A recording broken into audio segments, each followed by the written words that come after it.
Welcome back to Final Fantasy IX. Now, again, just to clarify, the whole Dragon grinding was mostly just to get a move on with things. You don't want to see me spend an entire part on a boss fight for just, using the same strategies. I will be showing what the strategies they want you to use are, so it's mostly just a way to get things moving on. Yeah, for commentary reasons, it's important that we keep moving on. If it was a full-out Let's Play, I'd be against Grand Dragon grinding because, I mean, I'm always of the belief that there's never one way to play a game. If you want to play the game that way, that's your choice. Well, John, there's only one way to play Pong, so... No, technically there are two. You can either play it or don't. Anyway, there is one other thing to mention, though. Ryan did grind Grand Dragons for a while, but since he's, in the 30s now, he's going to be gaining XP that assumes he's down in the upper 10s and 20s. So he's not going to level up much, and eventually all those levels are just going to even out with what the game expects him to be anyway. Yeah, because you're going to gain levels a lot more slowly if you've grinded. So, at some point, the benefits only last for so long, is essentially what... He's pretty much good for Disc 2, though. If we're just going to break it down. Disc 2 shouldn't give him any trouble.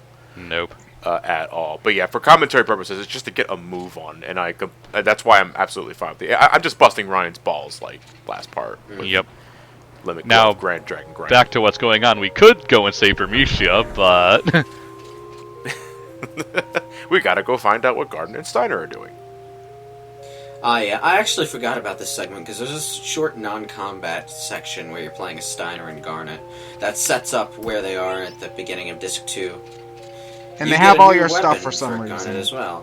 One of the things about Garnet is that she, like Zidane, has two weapon types. I think Aiko shares those weapon types, maybe. But basically there are staffs, which are close-range weapons, and then there are rackets, which are long-range weapons. Basically, you can turn your white mage's pitiful physical attacking into pitiful long-range physical attacking, so they can do decent pitiful damage from the back row.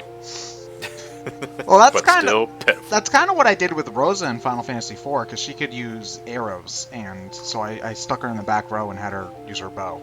Now, actually, I had a question about the battle system. When you had Vivi and Steiner on the same team, you could use Magic Sword, was it? No, you can still use it without. You can still use it without Vivi in the party if you're playing as Steiner. No, actually, you can't. Oh, you can't. The Magic Sword command might appear in battle while he's not in the party, but you need Steiner and Vivi there to use the Magic Sword. Because whenever you use a Magic Sword ability as Steiner, Vivi casts the spell, and then Steiner uses the attack. Are there any other, dual character Chrono Trigger type things? No. No. Magic I think Sword, Vivi and Steiner are the only one to do that. Magic Sword is sort of a pointless throwback sort of thing. And basically, what all it really does is, when you have Steiner and Vivi in the party, you can put out twice as much elemental damage as you would have been able to if you just had Vivi. Not to mention, it looks fucking metal as shit when you do Doomsday Sword.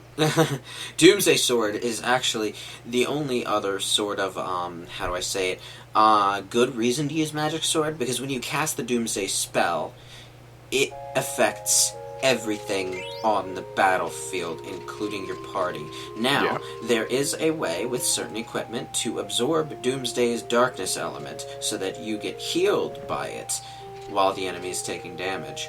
But Doomsday Sword only affects the enemy party. Yes. Okay, so it's just, I was wondering if there were more, character combination type stuff like it, and I guess the answer is no, so... No. Okay, so it kind of makes it very random, I suppose. Kind of a really... Something I would say just makes the combination... It's really weird, because, from the get-go, Steiner is very kind to Vivi. It's an interesting little dichotomy that I think they wanted to flesh out in battle mechanics as well. It's true that it's weird that they're the only characters that can have a combination attack like that, which until now I didn't really think about like Chrono Trigger. It might have been an intentional homage, but it is a little weird how those are the only two that can do that. Well, it's weird because they make a big show of Zidane being nice to Vivi too, and he doesn't get anything like that. No. Because I think it would be an interesting kind of thing about party management to keep in mind. But not every game can have everything, so it's not like a deal breaker.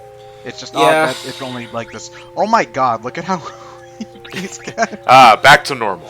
Unfortunately, Chrono Trigger, this ain't.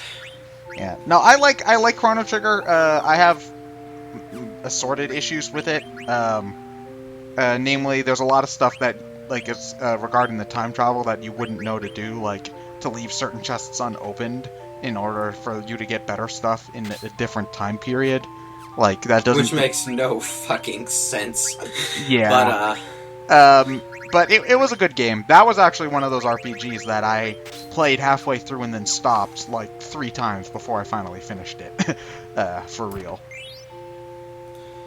Yeah.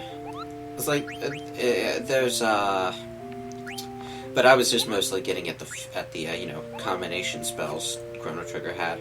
Yeah, no, those were cool though. I liked that because it made you think about party management in a specific way. Yeah. Although that game only had 3 party members per. Yeah. Yeah. Like for example though, it seems really tempting to just take Magus along with you wherever you go, but Magus, despite his, raw power, has very few combination spell opportunities with the other party members, which is his drawback. I think I beat the game, the final boss using Chrono, Magus, and Marl, actually. Which apparently Marl isn't very good. I liked her. Whatever. So, the 3 characters that are actually plot significant. Exactly the same as me. Woo! Yep. I think we all use that party at least once. Well, Magus is a good individual fighter, not so much with combinations. Yeah. Yeah. And let's be honest, he's just cool. Well, yeah. Oh no, he's got the best theme song in the game, so there's also that. What about Frog? No, Frog's is good. I like Magus's better. What about Robot? I don't like being rickrolled. That son of a bitch. One of the things I really like about this scene is that you start to notice that Garnet has gotten used to talking normally. Like, completely used to it.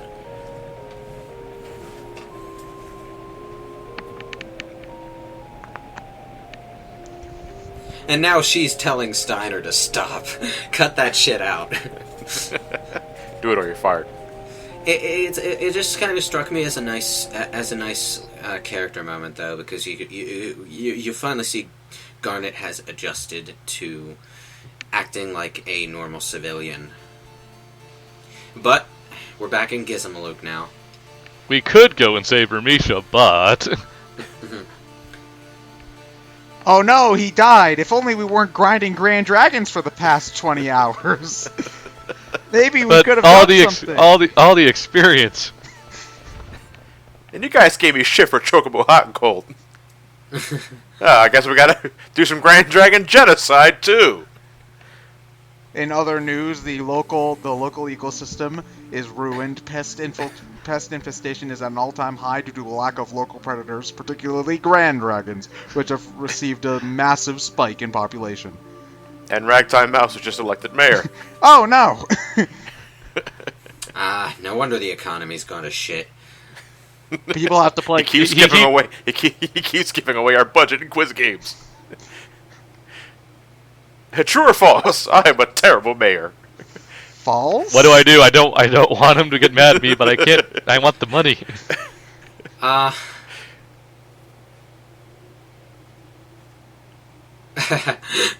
Flower tastes good. Yeah, this is an optional scene. Completely optional scene. So you can't go in there just yet? No, but there is some treasure chests you can get. Let's finally get him off that mage staff and get him Blazara. Yeah, if you got a destination like clear cut, don't go to it yet. Yeah. It just helps to look around the place and see what you can find. Well, it's kind of odd because this game puts a question mark above everything that you're about to see, so you could think like, oh, this is the right path, I'm not going to go there, and then you go to the place that actually is the right path and you get sidetracked by story shit before you can backtrack.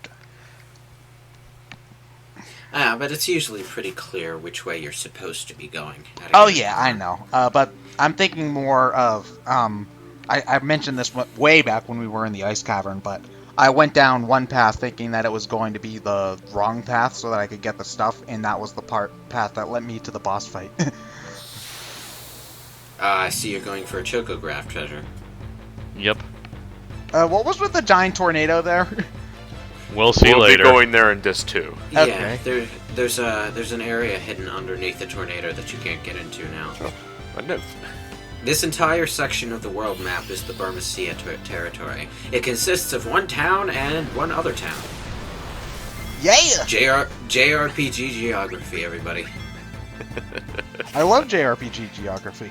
Yeah, it's kind of funny because for all the shit people give Final Fantasy VII Advent Children for its story, it did the one thing that I didn't actually expect it to, and that's acknowledge that there are places in the Final Fantasy VII world that weren't listed on the world map anywhere. That's actually There's actually something I like about the Pokemon anime is that they actually give the feeling that this place is as big as a country as opposed to like, I don't know, like, because Pokemon worlds are pretty a few small. neighborhoods stacked together. It's stuck together by like a half a mile of road. Oh no, Freya's silenced. Can she still jump when she's silenced? Yeah. Okay, well then it's completely useless. Silence. The Yep. Freya's in deep emotional thought. No, she's just channeling her inner squall. Yeah. It's That's 3 dots. You just get 2.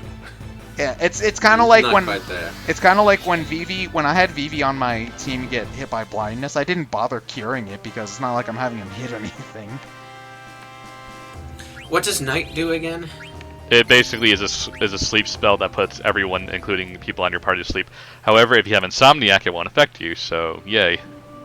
Ah, excellent. Probably has higher probability than a regular sleep spell, too. Probably, yeah. Yeah, it has 100% accuracy. Yeah, because the black magic spells in this game have the same inaccuracy as other Final Fantasy games, where you can have to try like 4 times to get to fucking land. It depends on the spell, I believe. Yeah, usually inaccurate spells are reserved for Comet and Meteor. Especially Meteor. Well, I think he just means status ailments. Oh, okay. I think Slow has a 60% accuracy. Well, But that's just one spell, though. Final Fantasy IX is pretty standard in terms of, its magic. But there is one oddity, and that's that you can't actually learn the Ultima spell. The Ultima spell is in the game, but you don't use it. Is it a boss only thing? It's Yes. yeah. You'll see. Okay. I'm guessing that's gonna be like end game stuff though.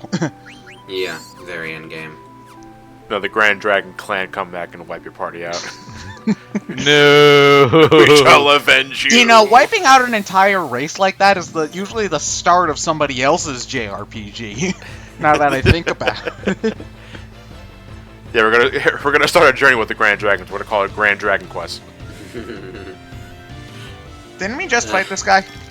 Yeah. Yeah. And he has no idea. Brian, you're forgetting to edit the battles again. Well, it was a one-swipe win, so, you know. It's a one-swipe win, bookended by long load times. What pricks? That was the equivalent of sneaking up behind someone and punching him behind the kneecaps. Now he just worked. fell down and we just run away. It worked. Here we go, Chocobo tracks. Anyway, I think this particular treasure chest is one that you really want to get. Yep. Can you get off a Chocobo anywhere? Yes. Okay. As long And he won't as long as leave. it's somewhere where he can stand. Yeah. Now- and he won't leave either. So To get a Chocograph treasure, you need to have that Chocograph selected. Yes. The first 2 are in before Gizmaluku's grotto, so you can get them quite easily. Healing going- Shore is the one you want, yeah. This is a pretty odd remix of the Chocobo theme. yeah, this is Ukulele de Chocobo. You should hear the ones in 13 too. Do you think you can ride Ride this Chocobo! Wait, what? Okay, there's a crazy. So you want to be a trailblazer? There's a particularly whacked out chocobo that you can ride in Final Fantasy 13 too, and when you ride that particular chocobo, you get a metal version of the chocobo theme, complete with metal lyrics. What? Metal as fuck, de Chocobo. No, 13's Chocobo theme, the jazz one, I think it was. I like that one too. Mm-hmm. I have to think about choosing my favorite Chocobo theme though. Mambo de Chocobo. I'm kind of really Chocobo. digging the ones in Final Fantasy 14. Is it the same theme? Yeah. Final Fantasy 14 uses the classic Final Fantasy prelude, victory theme for levels up, and it has several remixes of the Chocobo theme depending on what Chocobo you're riding and for what purpose. Like there's one for when you're just riding a passenger Chocobo, like the dragons in World of Warcraft, and then there's one if you have a Chocobo as a personal mount. Although, fuck the Chocobos, I want some Magitech armor. I keep seeing higher level players ride past me on Magitech armor. It's like, oh god. Like, I want one of those. Now Daddy, I'm kind of imagining like the beginning of Final Fantasy VI, but with chocobos instead. Like, quack quack quack quack. Oh. So tapping You the found a treasure. Strange smoke appeared. Getting sleepy. Okay, this entire part has felt like a strange fever dream. Oh, it gets better. Give it a few seconds. Once it loads. There we go. Oh, what? Everything you know is a lie, Choco. Did we Super just take Chocobo Galaxy. Choco acid? Just Super all Chocobo Galaxy. Yeah, that's what it is. Chocobo's dream world. With spinning multicolored chocobos and a fat one. Spinning ballerina multicolored Yeah. chocobos. The fuck am I looking at? The god Choco. of chocobos. Quit. I'm happy to say you have died. But now in return we get river chocobos. We can now go into shallow water with our chocobo. Yeah. No breeding necessary. Nope. This Choco is all asexual. Can you name it Please. whatever you want? No. Oh. Its name is Choco. Yeah, and this is how you get the multicolored chocobos introduced in. Well, I think multicolored chocobos were a thing before Final Fantasy VII, but Final Fantasy VII is the one everyone thinks of because of the gold chocobo quest and how fucking long it was to get a gold chocobo unless you like beat Ruby Weapon for one. Yeah. Or manipulate RNG. Yeah.